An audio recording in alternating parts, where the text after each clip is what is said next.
Si sientes que la vida no tiene sentido, tienes llanto fácil, desesperanza, estado de ánimo cambiante, negativismo, pérdida del interés en las cosas que siempre disfrutaste, alteraciones en el sueño o del apetito, es necesario que consultes a tu IPS primaria. Allí encontrarás profesionales de la salud que te pueden atender sin ningún tipo de barreras. Un mensaje de la EPS indígena Anas Guayú.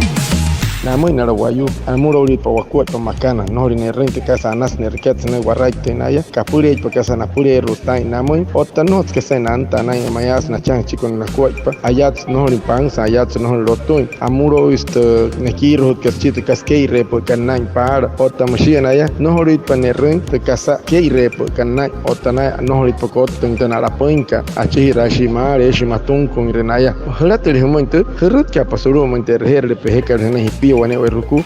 chari una que purer tanta katpana punirhana chin santana amal te kasata karmoy surya hama han pokwa pastuma tabikir hotkat